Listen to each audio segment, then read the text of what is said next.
Loading Screen is brought to you by Mike and Ike. Kid, good!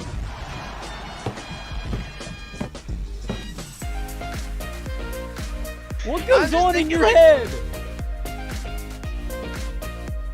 There's a new NPC. There's just so many new things that I think it's going to bring. There's layers to this game that has people loving it. Not now, Mom. I'm doing a podcast.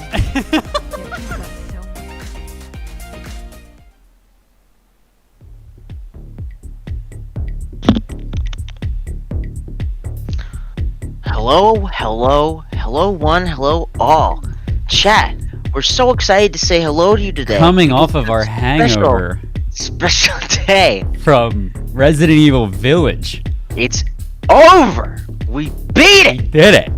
You went up to that last boss, Alex, and you were like, I got you. Step aside, punk. Boom! Step aside, punk. You don't know me. You don't know my troubles. But thank you everyone for being in chat. Hope you're all having a great day. Welcome back to Loading Screen. We have a pretty special show for you today, and we even have a very special guest coming on later, Mitch Reames, to discuss Valorant for us. We do have a special guest to discuss Valorant, but not just any Valorant, ladies and gentlemen. We are going to discuss why NA is the greatest region for Valorant. Ever. Take that, EU. Welcome to Loading Screen, episode 101. Jacob, we're officially in the triple digits, bro. Well, we were in the triple digits last time, but like we're getting there. Welcome back to Loading Screen 101, where we know exactly what we're doing. Today, we're gonna take you on a little stroll. Hold on, time out. About some cool stuff. We're going to talk about cool stuff, but Jacob, one thing I want to talk about, because this is like a normal show. We haven't done a normal show in a while. I know, but it's 101. Which means we're not. Like we should be given a lesson. Teaching? Okay, I'll give you. You know what? I feel like I could give a lesson on how to be at Knockout City. Jacob, what have you been playing the last few days? Knockout City! I did not expect this game to be so much fun, but holy shit, dude. Yeah. It's a blast. Yeah. It is so much fun. It is.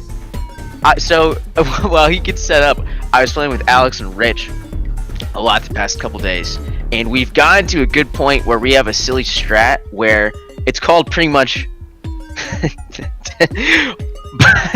It's called we call it I don't want to say it's just attack. It's just gang up on one dude and just pass back and forth. So dude, there's so many. I won't say it. Don't say it. Anyways, this game promotes passing so much, and what's interesting is the more we play, the more mechanics really just come out. Mm-hmm. So like when you spin and you throw, you do a nice little curvy. If you do a little like flip, you're gonna do a lob ball. Dude, curving that ball around like a building to hit somebody is like yes. It is. I just found out too. Knockout is the most satisfying. The ragdoll physics are great. When you get a knockout, it feels good. So good. It's like, do you remember in Valorant when it first came out when you got that kill and that like ding came on? You're like, oh yeah, satisfying. I get that same feeling. And on top of that too, it promotes passing. So there's a charge ball. If you pass, the ball's immediately charged. If you pick up your buddy and throw him, they turn him to a kamikaze you could do like ball. the good old bang bang, like pass bang, pass bang, pass bang. Dude, you get cosmetics so fast too. I just got a bomb cosmetic. I look like a skull when I'm thrown now. You look like a scone when you're throwing? No, skull. I hope I can get a scone one though down the line. That'd be sick. A cookie of death. But, dude, oh my god, so much fun. We're gonna play it tomorrow on a Let's Play. Yeah, guys, tomorrow we're doing a Let's Play Knockout. Be there. Like a French key. Knock it out. The music's so funky too. God, I could gush about it. And the announcer is really good. The game promotes non-toxicity, right? But the announcer will just talk shit the entire time. That's not how it's done. He's just like, looks like someone's having issues. Just like stuff like that. I haven't gotten that yet. Guys, I had maybe one game where I went less than a 5-0 KD. No, you had a 15 KD, Alex. I did, literally. I don't know. You saw into the future. Guys, next esport, ladies and gents, get on it now. Get on it now, and it's free right now. So like, do it. It's free for the next 3 for the days. next few days. Oh, dude, casting for that game is gonna be so funny. It's gonna be so funny.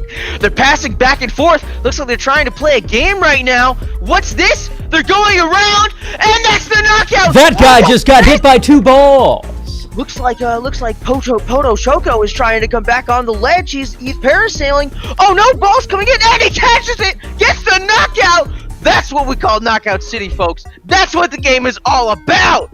Jeez, it's gonna be so sick. You guys heard it here. If you need Jacob casting for knockout tournaments, you got him. Okay, well, let's dive into it, Jacob. We got a lot of things to cover today. The first of which being Pokemon. So, Pokemon location, that's not correct. Talk to me about... Where's it gonna be? Where's it gonna drop? Where's it gonna go? Do you know? What? That's just a title getting all messed up. While you fix that, I'll give everyone a quick rundown. So, Pokemon Arceus has been the next big Pokemon title other than Brilliant Diamond and Shining Pearl. People have been very excited about it, but they've had very mixed opinions because the trailer that they released had a very, very bad frame rate. It was one of those things where you saw it and go, this could be awesome. I mean, bro, take their time with it. As long as they, that's the key right there. As long as they take their time with it. Jacob. Exactly. However, what I was we were all talking about this yesterday, and the release date right now is scheduled for, and get this, January 28th. Chad, do you think January is 22 is too soon? That's like 6 months away. It's way too soon. This game does not look anywhere like, we haven't seen gameplay. We've seen slideshow gameplay. Yeah, I mean, once we see the Chimchar, that's really where the slideshow comes from. Same with some of the Pokemon floating. Like, that animation looks okay, but look at the frame rate looks terrible. The frame rate's just not there yet. We haven't seen anything. And my whole point being is, like, something tells me,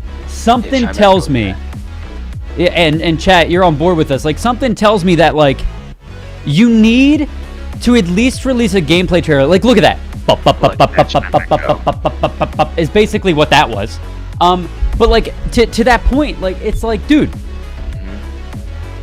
you know, and I saw an article yesterday or a comment yesterday, and I posted it in our production channel that this Pokemon, while people are expecting it to be revolutionary, people expect this to be an evolution of the game, like not don't expect it to be revolutionary, which really. I'm sick of it, dude. Me out. I'm sick of this constant waiting saying the next big Pokemon game is going to be the huge one. And this being released in 6 months is not enough time at all. No. And I'm pissed. Alex, that I guarantee you it's the marketing team, because if the game gets pushed back, so do the cards, so does the anime, everything. Do they have earnings calls to make, man? Like, that's... But I can understand that, but what's so stupid is if that's the case, Brilliant Diamond and Pearl, that's a remake, right? That's a quick cash grab so they can keep going. Yeah. If they need another one, make a Pokemon Stadium 3 with 20 minigames. Have it set for that release date. Give them another year so that when this game comes out, it doesn't just keep getting flack. Because no matter what, this game is going to get so many people buying it because it's fucking Pokemon. It's Pokemon. People are going to buy it. And the worst part is, dude, like, and here's the thing, man. I saw this trailer and I had hopes. I was like, finally, they're giving us what we want. They're giving us what we've been yearning for so long. And now it's like, oh, okay, so we're going to have to take baby steps like typical Pokemon fashion. What did I say in the show before, guys? The Pokemon company is just after money. They don't care about you, bro. They care about their young audience, and they care about money, which they're going to make money no matter what they sell. So, like, at that point, it kind of makes sense. But, like, from a consumer standpoint, it's in an older consumer standpoint, it just sucks, man. Like, we're going to get a half-assed game again, and then we're going to be left waiting another 5 years for another iteration. I was talking to my brother about this, Alex, and he was saying he feels like he grew up with Pokemon, but Pokemon didn't grow up with him. And I've never been able to put it in such a good way. Yeah. But again, dude, this is really upsetting because unfortunately, like, I'm a diehard Pokemon fan. I'm going to get this no matter what, and I don't want to keep shitting on this stuff. Like, I don't want to, but it's getting harder and harder to defend. And overall, this is really upsetting because it's showing, again, this dev team is going to be working tirelessly. They are going to be overworked. That's not fair to them. It's like, not. They, just from what we've seen already, there was a lot of time and effort coming into this, and for it to be pushed, it feels like a disservice to not just the fans, but to the creators. Other than that, Diamond and Pearl, they are coming out November 19th, pretty soon. That's exciting. Those games should be fine. It's exciting. Again, it's just a remake, but Diamond and Pearl was a great region. Sinnoh's awesome. So this is going to be fun no matter what. And yeah, that's pretty much the gist of Pokemon right now, without me keep talking in circles for another 20 minutes. No, I mean, it goes to say, like, have people, like, every time a bad game comes out, Cyberpunk releases, which was a good game, but it was buggy. There's a lot of other scenarios where, like, every time a game like that comes out, you're like, that's okay, like, other developers will learn from this, blah, blah, blah. But no. Yep. Dude, the driving force isn't the consumers. The driving force behind these companies is not the consumers. It is the money. And it sucks. Yeah. And that's why we're getting announcements so early. You know? I'm excited to play this, though. I am excited to play this. Dude, without digressing a little bit, I will say doing the Let's Play recently was very interesting because I'm not used to doing games in like an hour and a half sittings. And it was a lot more palpable. Also, like, I found myself like excited to play the next session because typically, I guess I binge games a lot. Like, if I get a new game, I'll just play for like 4 to 5 hours. You can get fried. I didn't get fried out from I almost game. did. Obviously, I wasn't playing. We almost drug it out too long, man. I'm glad we finished it yesterday. I will say the campaign felt longer than it was. Yeah. That's what I'm saying. Like, at the end of it, I was like, oh, like, we spent like 20 hours in this game. No, we spent 8.5. 10. Yeah. You know? But should this be your first Pokemon game? That is an excellent question. Where do you see that? Aaron just posted in chat. I think Diamond Pearl. Is my chat not updating? I think Shining Pearl and Diamond Pearl, is. absolutely. I think those would be perfect first Pokemon games. I think this new one, Arceus, coming up, it might be a little bit all over the place for you because I'm assuming right now that because of the open world aspect, it's going to be a lot of distant objectives to do. I still don't even know if we're going to have gym leaders. See, here's the thing. I think if, like, for Aaron's sake in chat, I think to be a first Pokemon game, I think Arceus might Arceus. So it used to be Arceus. I don't know if it's Arceus now. I'm just gonna keep saying Arceus. That's what it was. Arceus, whatever. Anyway, the new Pokemon game coming out. I think. See, I would almost disagree with Nico because Aaron, while I would say, like, oh, you should pick up this remaster right here to get like a feel of what the old style Pokemon was like, you know, that would be that's where my initial thought goes. But then another thought comes in, and I'm like, you know what? If Aaron is more in tune with and like used to the, you know, the updated style games, like the open world aspect, then maybe Arceus might be a good pickup for him, a good intro to the series. Now, that's an interesting take. It's interesting because, like, I will say, Aaron, the previous Pokemons, like back in the day, those Pokemons were made a lot better in terms of like, I just feel like they were more complete games. Whereas now, we run the risk of Arceus being a half-assed game. And I don't like that. And that scares me. And the fact that that would be your first experience with it really does worry me. So I just don't want it to be a Pokemon game that comes out where you feel like you need a DLC or an expansion to finish the story. But again, money, people will buy it. You know what I mean? So we'll see. But there you have it, ladies and gentlemen. I mean, we were lied to. We were literally lied to and fooled with Pokemon Sword and Shield. Like, we thought that would be the open world. It wasn't. There was an open field. There was an open field. Basically. I will say, though, getting rid of the HMs was a huge step up. Oh, yeah. Like, adding the surf bike, revolutionary. Yeah. Evolutionary, Alex. Thank you. Happy 100th episode. Thank you. Pretty big field. It was a pretty big field, yeah. But anyway, so that's that. We don't have to harp on this too long. I just think, like, I mean, it's come down to this. This is the realization. This is the sad truth, is that with this being released in not so much Diamond and Pearl, but with Arceus being released in 2022, early 2022, it's no longer like, for a solid moment you might think like, oh, like the developers, they're there for the gamers, they're there for the fans, like et cetera. They won't make this mistake again. Everybody saw what happened with CDPR with Cyberpunk 2077. Developers aren't going to make that mistake again. They will, and it sucks because it's the shitty realization of it is it will happen again. Because these companies only care about money. Now, granted, as a company, you should care about money, but they're putting money and earnings ahead of the games they produce, which is why I think indie games are doing so well now. Because indie games put the communities before, for the most part, the communities and the stories and the game before earnings. And that's why I think now is the age of indie. Do you mind if we hop around to hardware news real quick? Because I've been thinking a bit, and the more I read this one article about the upgraded Switch being announced soon, it almost feels like they're trying to push this game as a releaser with the new upgraded Switch.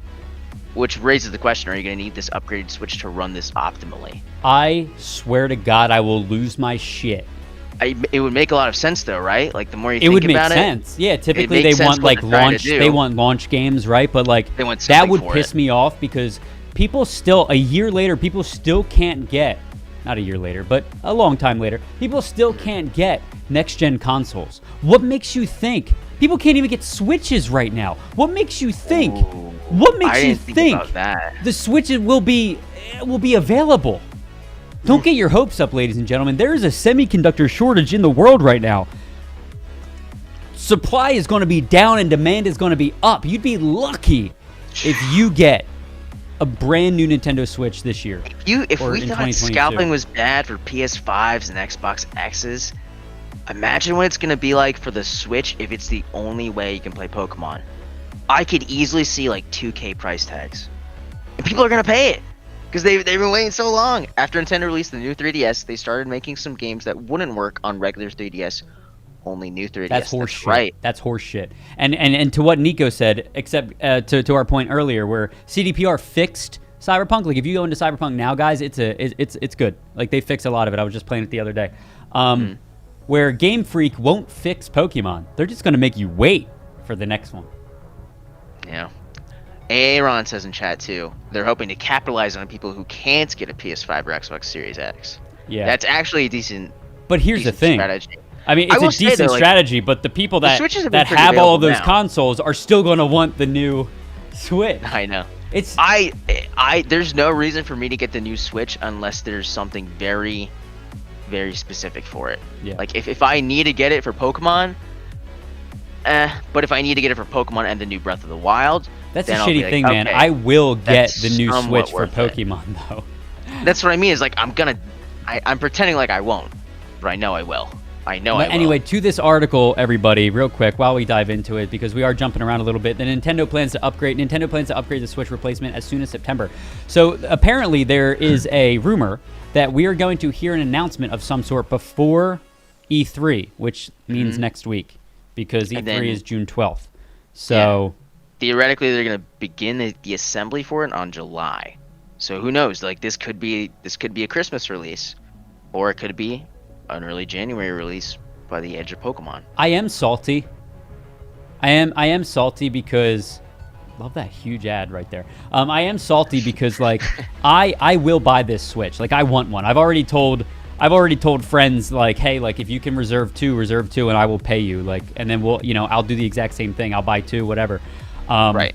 But it sucks because while this is the shitty thing, like I was excited for an Xbox Series X. While I didn't buy it, like even if I wanted it now, I still wouldn't get it. Like it's almost like they're announcing these consoles, but like be careful, don't get excited for it because chances are your hopes are going to be let down because you won't be able to actually get it.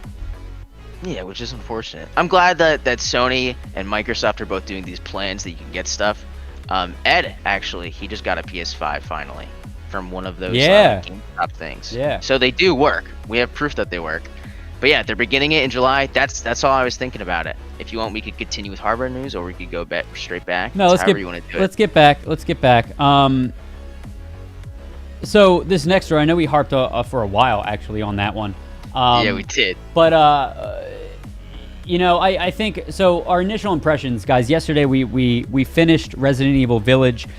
We will have a video coming out tomorrow with Jacob and I's thoughts on the video, or thoughts on the game, kind of recapping it. We're going to try and keep it as spoiler-free as possible. We're thinking at the end of the video, we'll give like a spoiler warning. Give a spoiler warning. And then we'll talk about the end, because we did finish it. I do want to talk about the end. It was a roller coaster. It was. A roller coaster. Yeah. Yeah. But so we finished it yesterday. To talk about this. You know, it was, I don't even want to say what kind of emotions I was feeling, because that will give a little bit of a spoiler, but I don't know if I could even describe it. A roller coaster was good. Coaster. A roller coaster was good. So our full review and impressions video will be launched tomorrow, ladies and gentlemen. So make sure you guys tune into YouTube, YouTube, Nursery Gamers. We'll have the video there with our thoughts and impressions, and then there will be a little spoiler section at the end where we'll talk about the ending, because it was very good. It was a very good game. Jacob, initial impressions with mine, you know, we kind of gave ours at the end of the stream yesterday, but today, I would say that, like, overall, I thought about it a little bit more. I would have to give it like an 8 out of 10, and 10 being the absolute perfect game. It's made it in my top 5 favorite games of all time. I would say like 7 or 8 out of 10. And now that's not to say I'm knocking it because it's bad. I mean, it's not up there with Halo 2 for me, and it's not up there with Cyberpunk or Witcher 3. But it was a very good game. I really thought they did. I really think they did everything right. They did everything they did right. A lot right. I will say though, if I wasn't playing with you, I would give it a solid 8. If I wasn't playing with you, I would have given that a 6. Yeah. There were some parts that dragged on so far that I know for a fact, like, if I either would have had to look up a walkthrough, or I would have said I don't care anymore and just watch the rest of it on YouTube. That is interesting. Not because like the gameplay itself. So you're just saying you'd give up? I don't want to say I'd give up, but the story was really entertaining to the point where the puzzles were kind of annoying. That some of the puzzles were like, dude, the one part we got trapped in a room because we just didn't look at the door that we came in from. Yeah, I mean, that's our own dumbass fault, though. Exactly. So just like dumb stuff like that. So you're gonna knock the game for that, though? I'm gonna knock the game for me. Why would you knock the game for that? 100%. Because I'm dumb, stupid brain, and want game to cater to me only. You need to knock your. I'm just kidding. But dude, yeah, the story was awesome.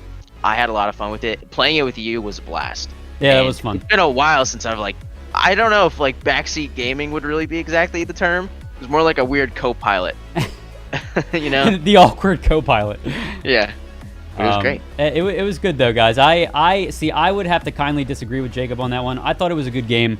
Where he's knocking it, like I thought the pace of it was perfect. I literally thought the pace of it was perfect. I feel like it's like it dips. It's like an M, right? Woo! Awesome. Well, that's a good. That's good. That's I don't know. It's kind of like the opposite. It wouldn't have felt like a Resident Evil game if it just kept going all the way up, right? I feel like it had 2 rising climaxes, though. Yeah, but the ebb and flow of the game—that's what makes a good pace, bro. Dude, you gotta ride your wave, man. Ride your wave of the Resident Evil, man. Feel the rhythm of the game. Yeah. That's my very bad Jamaican accent.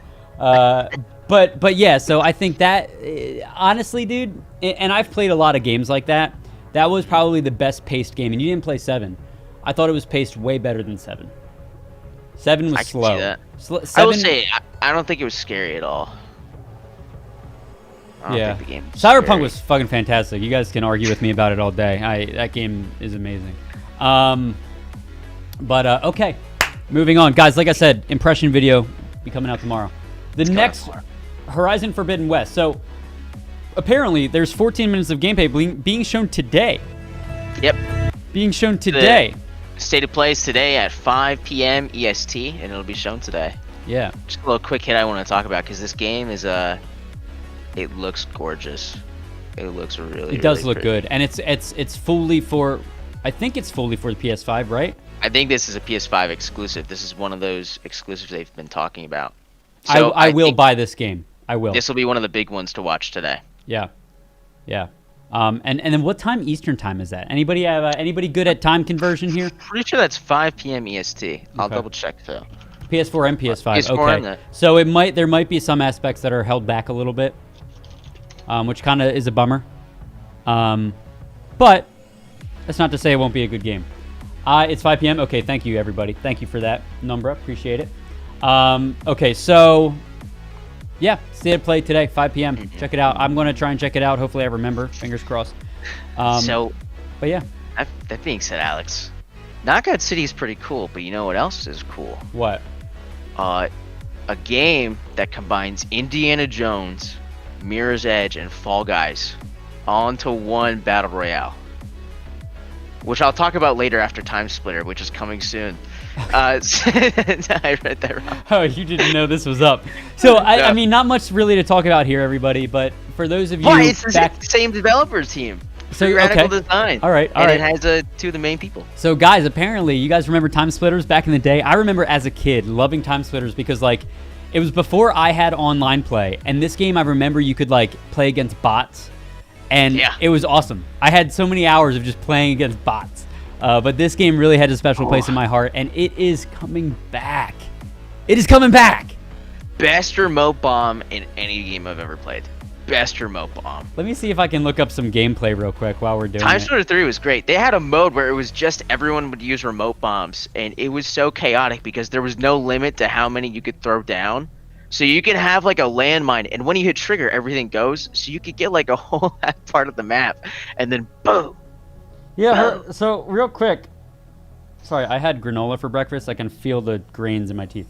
It's okay. And I don't want to look ugly for you guys. I want to look extra hot. You always look extra hot. Thanks, Jacob. I don't even know what to say. Horizon Zero Dawn.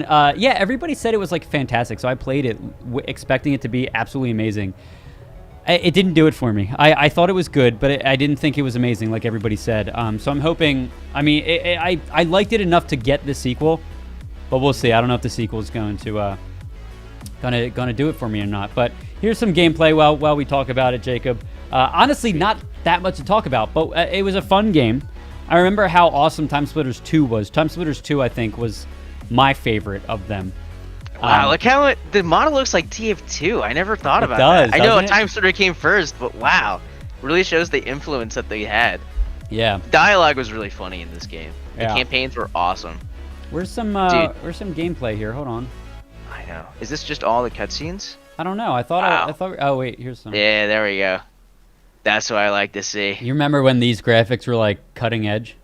I remember being like, this is the best we're ever gonna get. This is it. This is the Dude, pinnacle. I thought that with Gears of War when that released for the 360. I did too. Gears of War had insane shading. This game was a blast. You know what else? I can't wait for you know Time what else Splitters. is going to be a blast, Jacob? Your next topic. Phantom Abyss. Is that what you're talking about, Alex? The Indiana Jones meets Mirror's Edge meets Fall Guys game I was just talking about. Talk to me about this, dude, because I know nothing about it. I'm sure chat might not know much about it either, but early access, is it out already? Because early June it says. Early June it's coming out. Well, do you remember Temple Run on your phone? Yeah. Temple Run was fun, right? What if instead you had more control over it? And what if you were racing to the end to grab this artifact against a bunch of booby traps, but against a crap ton of people? How cool does that sound? So, okay, so it's Battle Royale. So this is a Battle Royale race to the finish in a way. That's against a bunch cool. of obstacles where you can also get you can die. It looks so cool, man. Like, it just makes me think of Indiana Jones, but with some parkouring mechanics like Mirror's Edge. So it's almost like Fall Guys. Yeah, and then it has some Fall Guy mechanics with all the traps and stuff that you have to get through. I think this game is going to have a pretty strong release.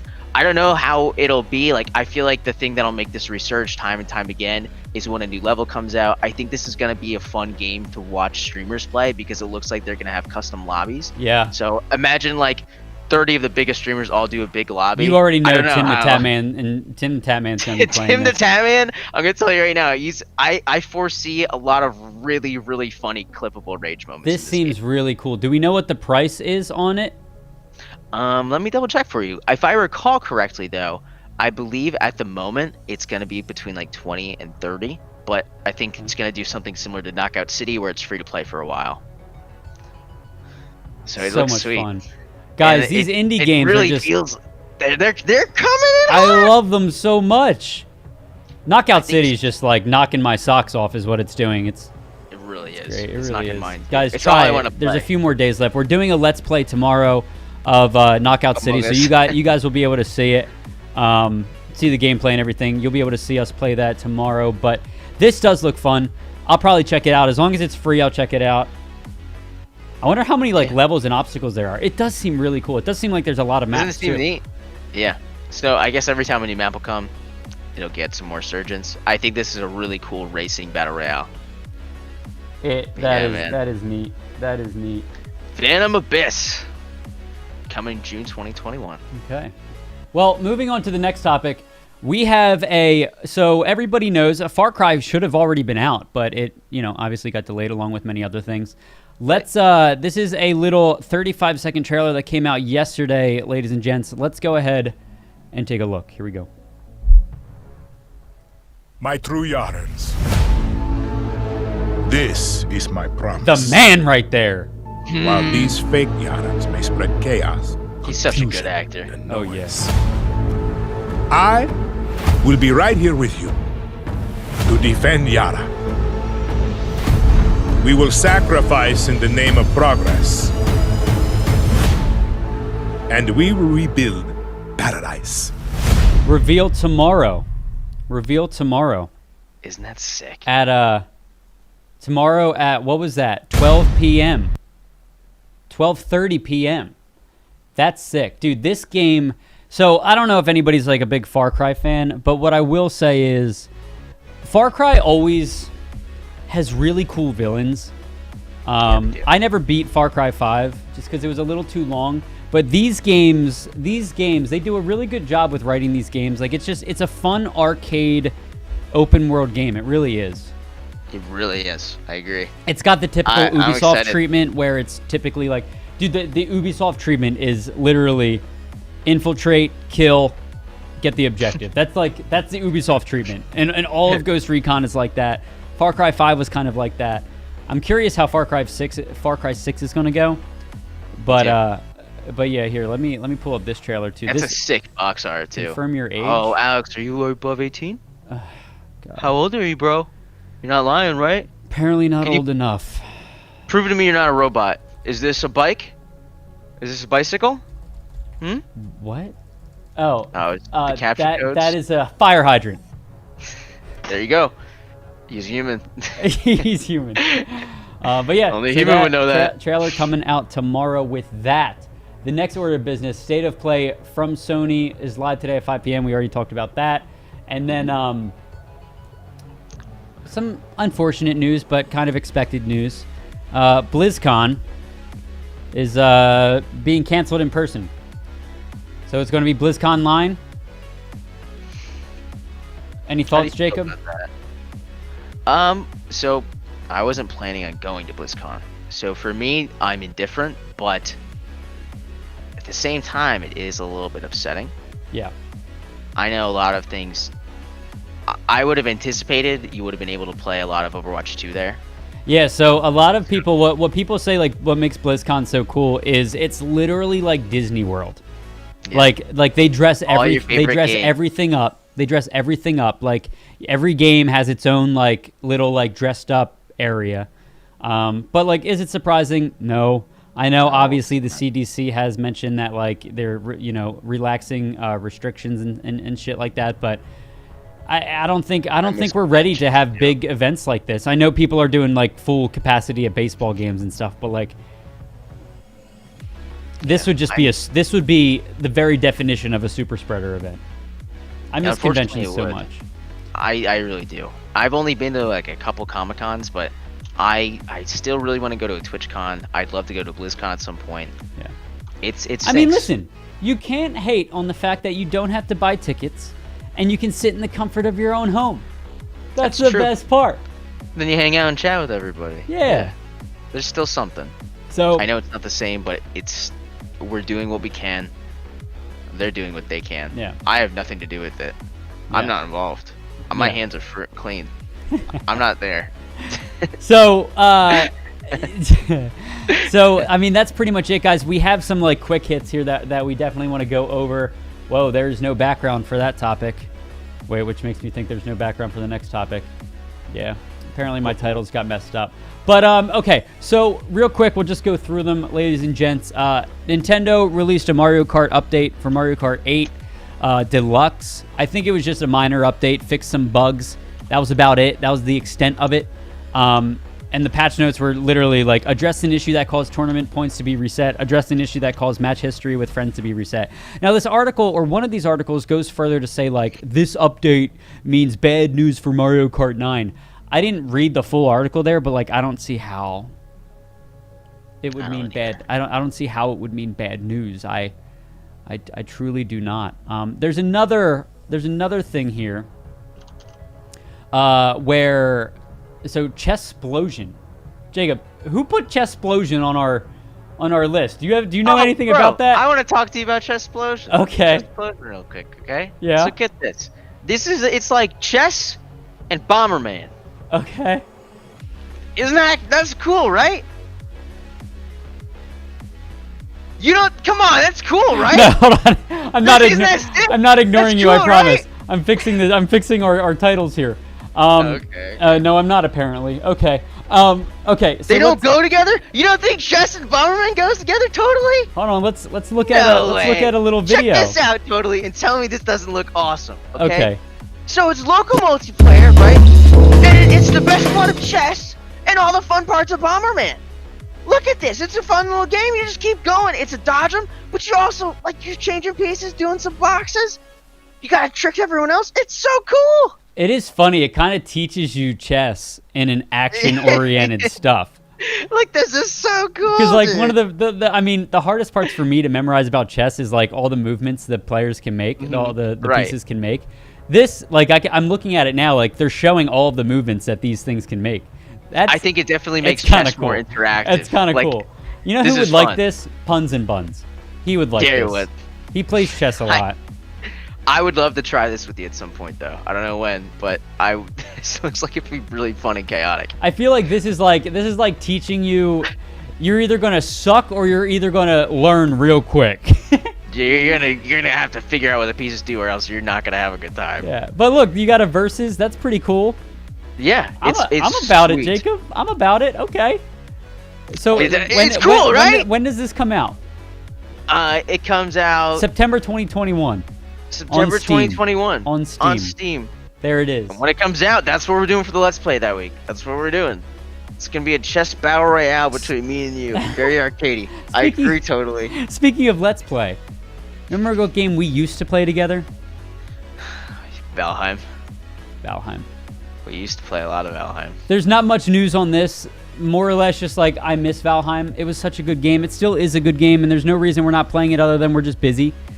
Anyway, this player is set to hit 8 million sales by the end of June. That's insane. But this player made a castle in the middle of the ocean without any mods. That's badass. That's badass. That's badass. That's literally the only reason that article is in this show right now, because I thought it was cool. It looks freaking cool. You know what else is cool? We're gonna pull in our good friend Mitch here. Jacob, if you want to shoot him a message, tell him to hop in the call.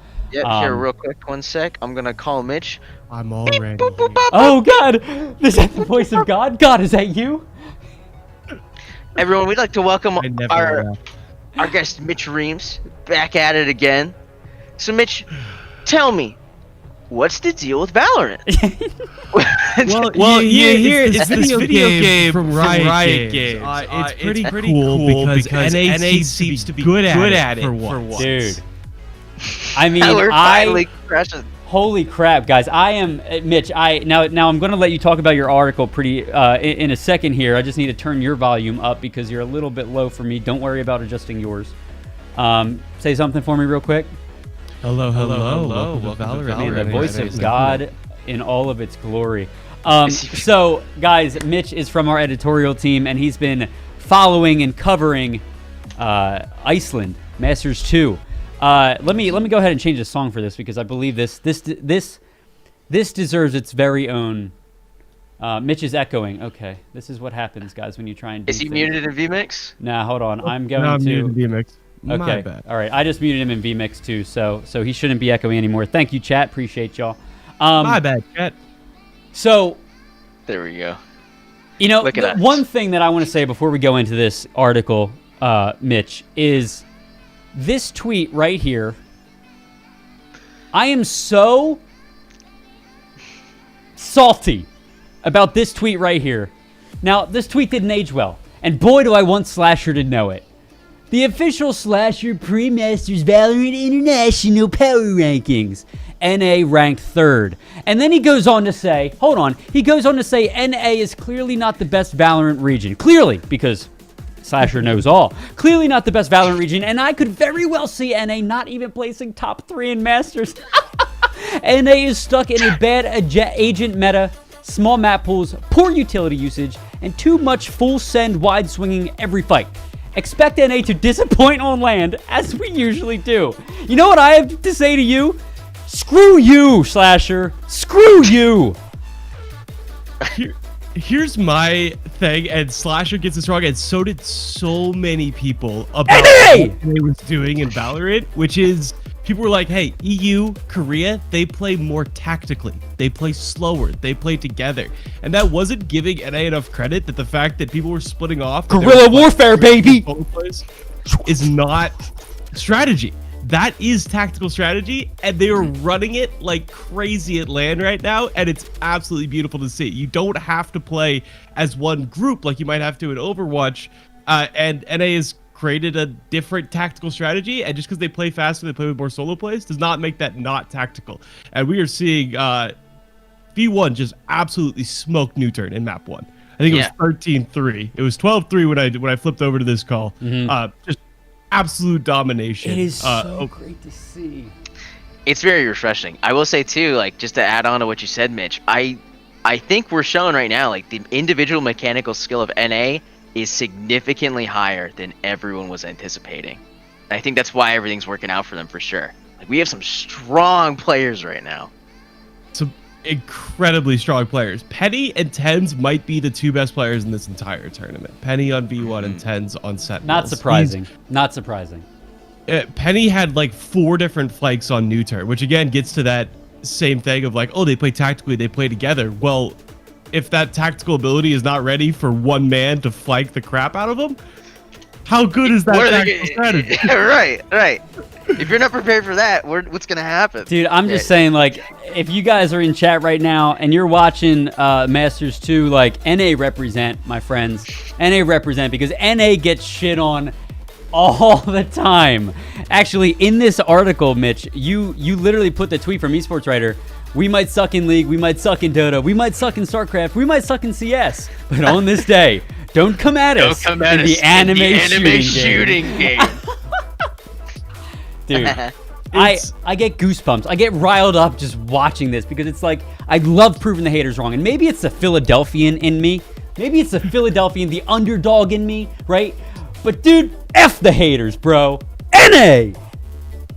We are the butt of so many jokes in esports. We are. So when people are like, oh, it's 2 games, it's whatever, I'm like, I don't care. The amount of NA copy pasta that's thrown around there is like absolutely incredible. We're going to take our win on the international stage for, I believe this is the first key win for NA since the 2019 Overwatch World Cup, where the American team beat Korea and beat China to win that one. And I think now multiple of those players have retired to play Valorant on the FaZe Clan team. I know Corey has at least, but it's... Oh, yeah, they did, right? Ironically. That's funny.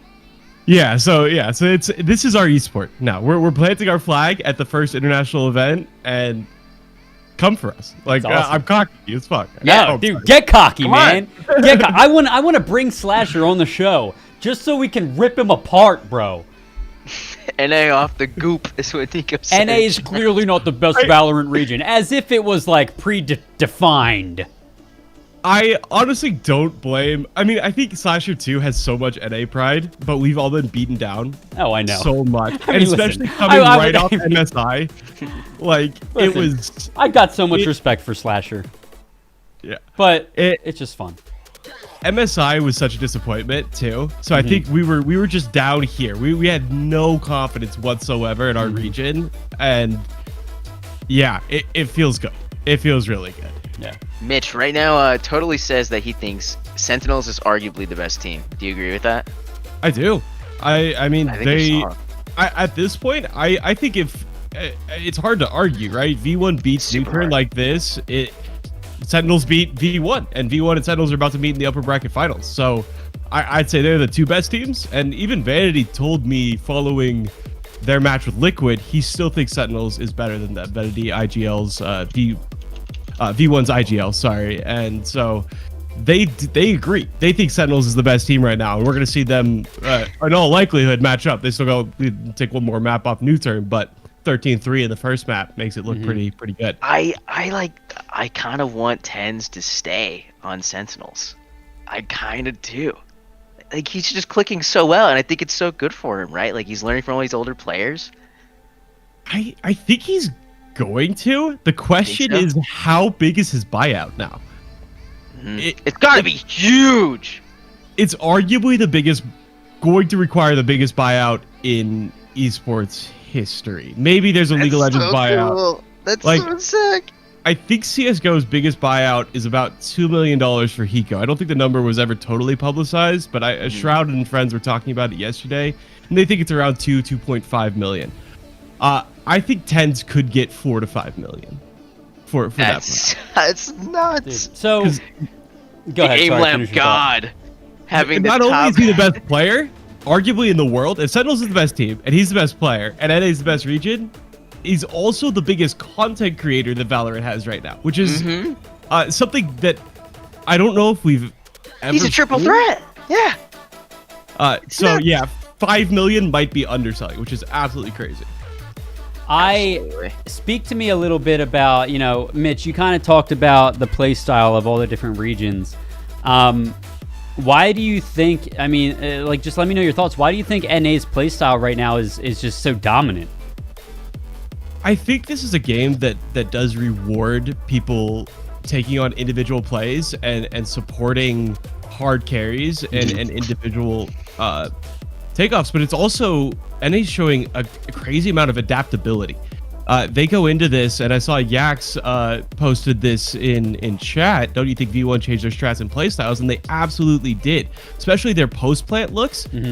This is stuff that nobody had seen before, arguably in Valorant. Like, this is stuff that they pulled out that is making the spike almost untouchable after the plant, and the different comps and things that they're running. So yeah, I think they came in, I think they hid some of the things that they were working on as well. They had to get through Challengers Finals, but I think they have some of the best people in ingenuity. Really, they're coming up with new strategies and new looks that other teams weren't ready for. And we've talked about when other people have come in, they've been like, yeah, that team played the same way they play on VODs, and NA's not doing that. NA's pulling out new things that other people haven't seen, and it's working. It's awesome. It's fantastic. So real quick before we let you get to it, first of all, do we plan on, like, as your team and Nerd Street, do we plan on getting any interviews from any of these teams coming out of Masters too? Think so? Oh, absolutely. Cool. Absolutely. Absolutely. So yeah, we just got the scrum from Riot Games, so I'll be in the press conferences. We got one of our amazing freelancers, Jessica Scharnagel. I hope I said her last name correctly. She's doing a V1 and a Team Liquid recap today. Yes. I've got the Fnatic one today.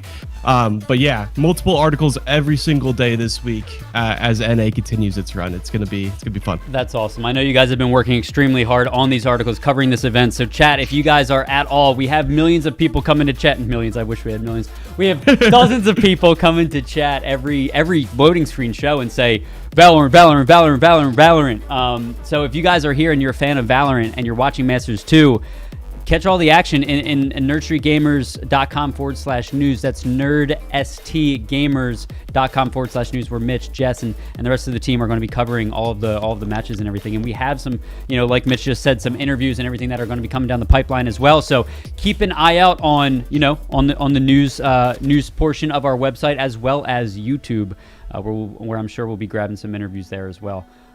Any final thoughts? Having seen Masters 2 up until this point, and continuing, any closing thoughts before we let you hop off? Absolutely. So I want to say, in talking to these players, NA really couldn't have asked for any better representation. Awesome. These are amazing dudes. Like, they're really cool guys. They're super humble. Yeah. They're kind. Like, they're amazing at Valorant. So I want, as somebody who's been lucky enough to talk to most of the players on both of these teams, they're just great people. Like NA proud fully. There is no hesitation, no reservation there. It's full NA proud. Good guys, great Valorant players. Go NA, go V1. Hell yeah, baby. Thank you guys. Go NA, go V1. Oh, dude, it's always great to have you on, and I love being able to do this. So, my dude, good luck with the rest of the day. Enjoy the rest of the matches, and thank you for coming on. Appreciate you, man. Thanks, Mitch. Cheers. Bye, guys. See you, man. Later. Jacob, I'll say it a million more times, man. So I'm so hype, and maybe it is the Philadelphian in me, right? But I am so hype when, like, I just like proving people wrong. That's like, there's nothing that ignites the fire in somebody, specifically me, more. It's than just satisfying. proving the haters wrong. Yeah, dude. You know? It's funny too, like when you think about it, because a lot of our tournaments almost was like the breeding ground for this super team that's all come to. Yes. It's kind of satisfying. It's right? awesome seeing, half these players. I'm not going to go through any names, but half these players, like, we've seen in our tournaments. I've seen them on land. It's great. I want to be like, that's my kid. That's mine. They're mine over there. And I do want to say, like, I have so much respect for Slasher. I'm just busting his chops because I know. Whenever anybody speaks that definitively about anything, I do the same thing about Nintendo and Pokemon, right? Like, whenever, like, NA is clearly not the best Valorant region. Like Mitch said, that was to be believed. NA isn't very good at many. Like, NA isn't the best at a lot of things. Right. But the fact that NA is coming out so hot and just not even like they're not even close. They're like blowing people out. It's definitively. Yes. They're laying the hammer down. Amazing. Laying it down. Amazing. And while we don't talk too much about esports stuff here on the show, this is a big thing. It's a big thing for NA. And it's a big thing for even us, like having known a lot of these players.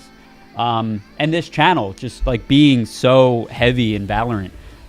It's a big thing, man. And I love what I'm seeing. I love what I'm seeing. I thought it was funny how Mitch was saying that they can't even get to the spike to defuse once it's placed.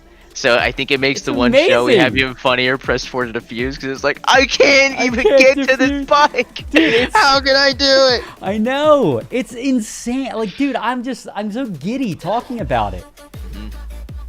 I love watching how creative they're playing right now. Yeah. It's awesome. It's awesome without gushing too much. Yeah. Again, thanks to Mitch Reames for coming on, guys. If you want to say a shout out or say hello to him, you can. Please do. And yeah, like I said, guys, nerdstreetgamers.com/news. And our interviews, they are slowly being edited, but they will be up on YouTube for you guys to catch them when they are. The players are fantastic. Mitch said it great. The representation for NA is stunning. They're really just really, really great guys. And it's awesome. It's awesome. All right, moving on. That was cool. Nice little Jacob, that's what you would call one of the peaks in the M of our show, right? Right? Yeah, so like we just had a rising action, so now it's about to get worse. Yeah, it's about to get low, right? Right now we're at the falling terrible action. Pacing, right, Jacob? We're fried from just talking so much. So now we're gonna be like, anyways. I have a confession to make, everybody. Y'all know I don't like superheroes. Y'all know I cannot get into Marvel no matter how much I try. Used to be. It does not satisfy me. But that doesn't mean we're not going to cover something if it does relate to that. So, Marvel Legends Iron Man Nano Gauntlet is up for pre-order. So if we have any Marvel fans in the chat. Alex, I think this is dangerous, though. You think this is dangerous? Like, for everyone to be able to have Iron Man's power, that's scary, right?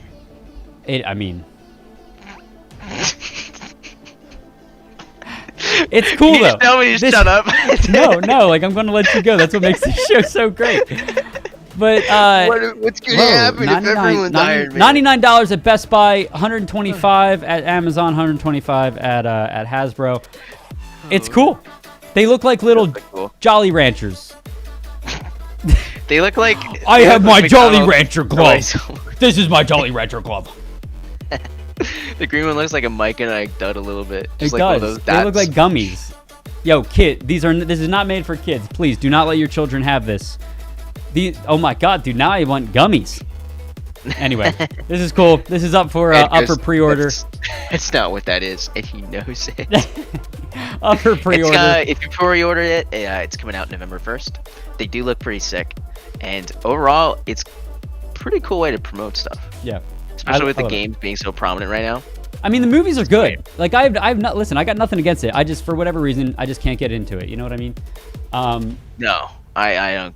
I can understand that not being able to get in the game, but the movies, I don't know, man. It's kind of just like how Rich doesn't. Why did Moobot totally cut somebody's neck off? Rich. Oh my god, that was Rich. That was Mitch. Guys, Moobot just got rid of Mitch. Oh no. Oh no. Let me see if I can unban him. How do we? Oh no. Hey, mods in the chat, can you help out of it? Oh man, that's a buzzkill. Here's what he actually posted, ladies and gentlemen. Sorry, Mitch. Moobot is cutthroat. Warning. Just kidding. But so, you know, like I said, it's just like how, like, even though Rich has watched anime before, he claims he can't get into it. It's kind of like the same thing with Marvel and myself. But speaking of things that look really good, the Unreal Engine 5. I can't believe we're at this point where we can talk about Unreal Engine 5. Unreal Engine 5. I mean, it quite literally looks so real. And just like, let's take a look at this real quick. Like, oh, whoops, Kappa. I mean, we all have seen the trailers. Look at this. Dude. Like, this isn't even just being used in video games. Captured on Xbox Series X. Captured on PS5. This is on the consoles. Chat. This is on the consoles. If they make a Mandalorian game, they have everything already ready for it for the desert areas. So, Jacob, I don't have our notes up, but what was the title of the early access is? Okay, yeah. So early access is now available. Yeah, early access is now available. Look how many little polygons there are, bro. There's a lot of polygons. I think triangles are for lighting. Yeah, they're for lighting. But bro, it's real. It's photorealistic. It's literally what this is. So pretty, dude. I'm gonna like skim through a bunch more. It's so pretty, but guys, this is it. This is the future. Amazing. And we were just talking about how we thought Time Splitters was the greatest. I know. Look where we've come from now. Look where we've come. It's absolutely incredible. And like, dude, the frame rate is good too. Like, I don't see any stuttering. If I was far away, I would think this is just a drone going through like the Grand Canyon right now. Yeah. Literally. And look how it's procedurally generating certain areas. Do you see that? Yeah. So like, I think that's what makes it able to look so good, is it's not loading an entire area, it's loading what you're seeing, which is remarkable. Awesome. It's awesome. And it's the biggest thing, like I said, is early access available to developers, which means while we might not see anything for these games in the next few months, I would say the next year, maybe like, honestly, like late 2022 is where I think we're going to start to see Unreal Engine 5 shine. Look at this. It is incredible, chat. So cool. This is incredible. And it's a huge leap forward. Have you ever messed with Unreal Engine 5, Jacob? I did a little bit with 4 before. I was just like kind of making mountains and stuff. Yeah. It is like it's not the most straightforward. Yeah, but it is a little at the difficult. same time, like once you get general knowledge from 3D, I hear a lot of people practice in Blender because it's free. Yep. A lot more of it makes sense. Yeah. Because this is, at some point, I'm going to dive into 3D. I think it's a necessity if you're going to keep advancing as a filmmaker or as an editor. Yeah. It's one of those things where like you need to know After Effects. Right now, you don't need to know 3D, but very, very soon, you're going to need to know 3D. Yes. That's my opinion, at least. I do want to do this. I would love it if, like, you know, I wish there was like a where we could like sign up. I mean, I'm sure there are classes. I know Dre's going through a class right now for four. But this is stunning. I mean, imagine the things you can do. Yeah. So, jeez. Available for early access. Absolutely incredible. Super fun. I have used Unreal Engine. So Numbra in chat says, I have used Unreal Engine 4. I made a few games with it. How is it? So talk to me a little bit about that, Numbra. Like, how is how is that? Is it difficult? Is it one of those things where like once you learn the mechanics of it, you kind of like get used to it? Like a bike. Yeah, once like, you learn to ride it, you can just keep going. I would love to get like a brief like tutorial on like how to just create like a scene. Look at this. Gosh. Even if you're not making a game, Chat, you can look make at so this. many cool cinematics with this, Alex. Like, geez, look at this. The lighting's gorgeous. The textures are gorgeous. It's so gorgeous, man. Like, this is all in this program. It's all just in one. Like, it's everything. It's nuts. I mean, like, I it makes didn't. me look forward to. Like, we keep talking about all these cool new shows that are coming out that are being made with CGI. Yeah. Unreal 5 is most likely going to utilize this stuff. Yeah. I have to say, Jacob, I literally look in like, I mean, it's very much like video editing, right? But like, Yeah. literally, I think it is wild because you said like, oh, you don't know how graphics are going to improve from when you were playing Time Splitters. You know, even the games that we've been recently playing, like let's say like Ghost Recon Wildlands, that game looked gorgeous. You know, Cyberpunk looked really good. Like, it's almost like, where do we go from here? Like, you can't see it getting any better. And then you look at this and you're like, holy crap. Yep. It actually can get better. I mean, this is So cool. This is insane.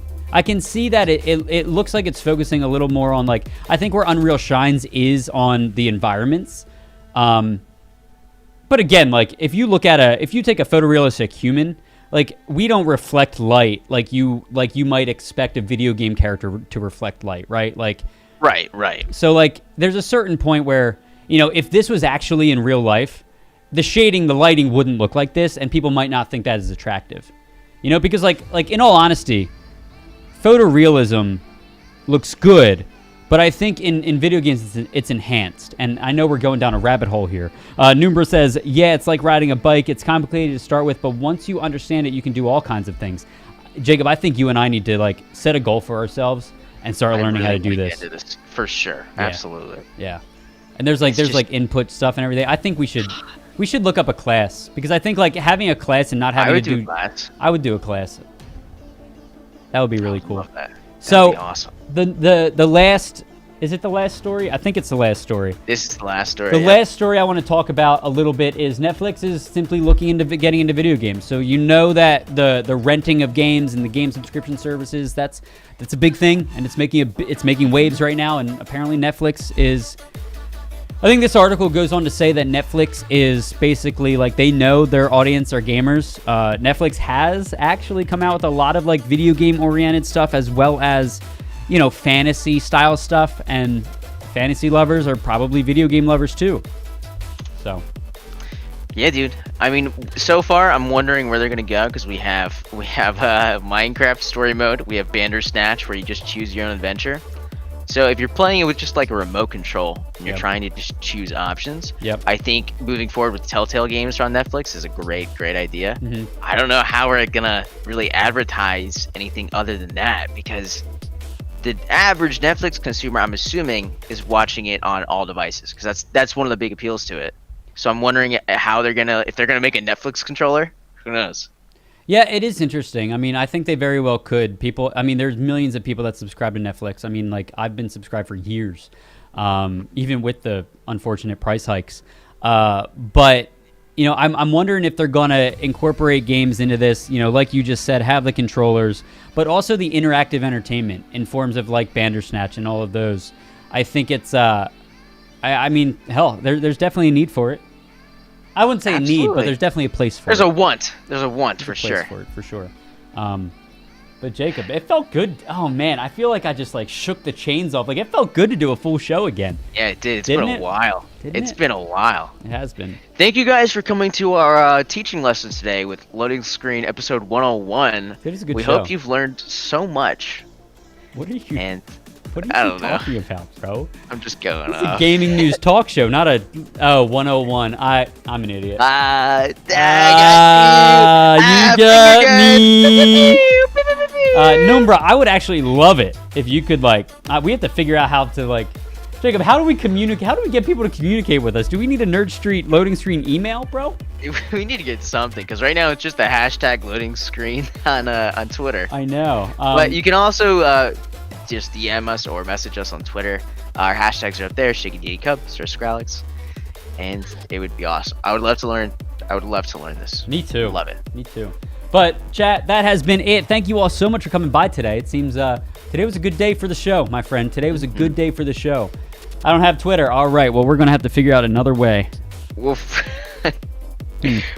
make an email or something. I'll send a letter. We'll let you know next week on Tuesday's show. I'll take the Oregon Trail. Next week's show, a little tidbit of what we're going to talk about is what you guys want to see next week's a good E3. show. Yep.